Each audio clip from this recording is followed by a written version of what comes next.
Right, I just gonna decide to sharpen this. It's an ESEE Izula. It used to be a rat, and it's a nice one-piece neck knife, or it comes in a handy little plastic sheet if you want to carry it in a back pocket. We'll just compare it to our Spyderco Tenacious for size. There you go. The spines. The ESEE is quite a bit thicker than the Tenacious. She's a 1095 powder coated steel, high carbon tool steel. So I'm going to set that up for sharpening now. Okay, I'm after getting this angle cube that I can zero off the table. Then I have the standard glass plate, which is the slimmest of the plates I use. So I can put this on top and adjust that down to give me a 20-degree angle here.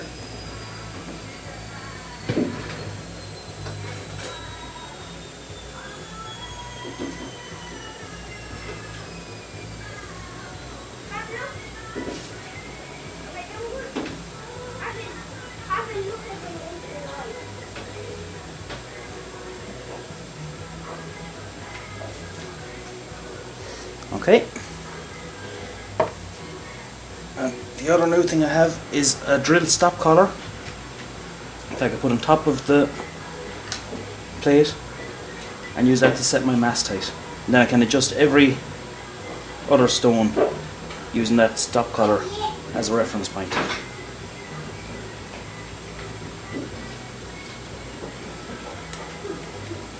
Cool. Okay. Just again to compare the ESEE Izula with the Tenacious. That's the relative kind of size of those. Other knives that I do like to use for bunny rabbits are the Moras. So you're the Mora clipper.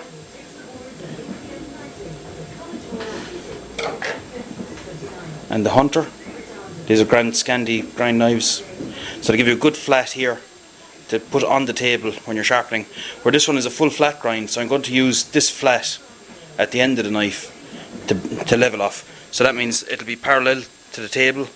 If I had a full flat grind and I had to leave it down like that, I could use the angle cube on top of the blade, get a reading off of that, zero from that, and then set my angles from there. And just to show the thickness of the ESEE, the rat.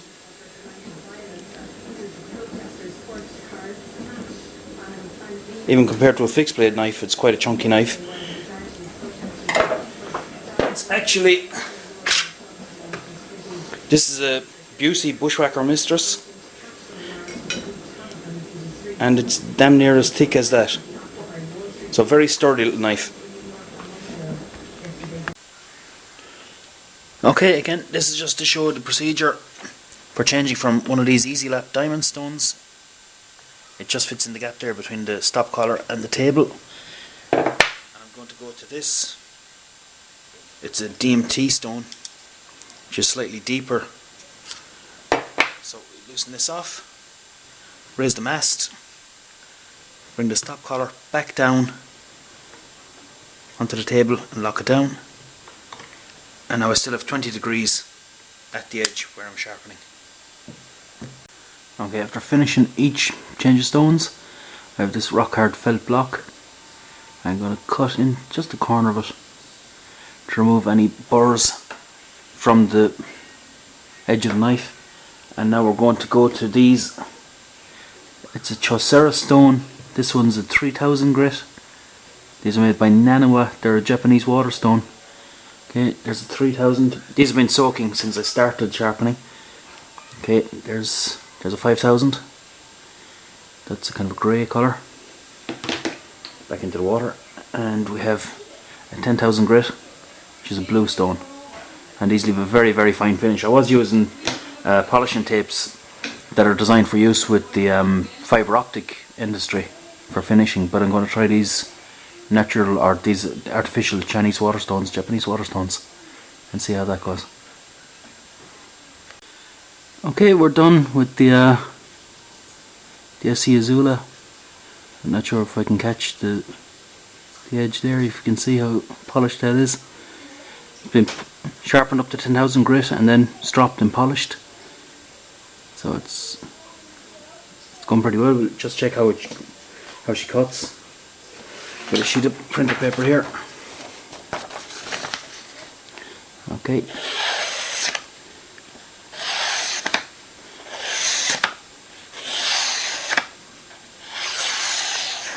And that's going grand. It also comes with this, it's like a hard plastic sheet. It's not Kydex. It's not bad though. Fairly decent. Click in. Locks in for the handy. I have it strung on a lanyard for a neck sheet. I'm not sure how you feel about wandering around with a knife hanging around your neck if you fell over and that. Although with a winter coming in, bulky clothes and leather jackets and whatever, it might be handier to have a knife on a lanyard that you can pull up out of the neck of your jacket. Get it out, do the business, and pop it back in. So she's pretty good. You can also put it on a tech lock like this.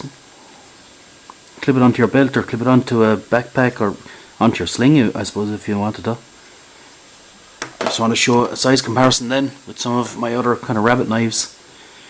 There's the Spyderco Tenacious, full flat grind, so it makes it a little bit awkward to sharpen on the H Pro. It's not too bad. My Buck 110 is a 110T. It's got a titanium handle, kind of a gold handle with the finger grips. Very nice knife. I really like that one. It's a Falkniven F2Z. It's laminated VG10 stainless steel with a convex grind. I like that for skinning and boning and filleting and all that kind of stuff. The old Optional number 8. This is a Couteau de Jardin. It's a gardening knife. It's got the kind of slopey handle and a spear point blade rather than the kind of clip bowie type of the standard Optional stainless steel. Nice one. This is my son's little knife. It's a kid's knife. It's got a blunt tip so they don't stab themselves. But he used that cutting up his dinner and he's been very good with it. This here is a Spyderco Native. I think that's the 3rd gen Native. It's got a coil there so when you're closing you don't close it straight on your fingers. Nice kind of spear point blade again. Swedge. That's a VG10 from Seki City in Japan. The Chill. Whoops.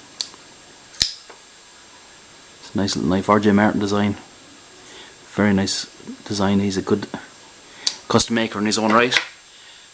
And then my usual, or used to be my deer hunting knife, Zachary Serrata. They're made by a guy called Zacharty from New Zealand. They're a cast 440C stainless steel. But the way they're made is very, very strange. My Carta handles.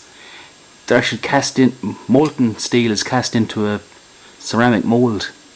And then when they cool, these are broken out and finished. And he etches them with Acca Regia. It shows the kind of crystalline finish of the steel, but from sharpening that's kind of gone. It's gone all shiny. But that's about the size I like for a hunting knife. And this as a bunny knife, I think that's going to be pretty good.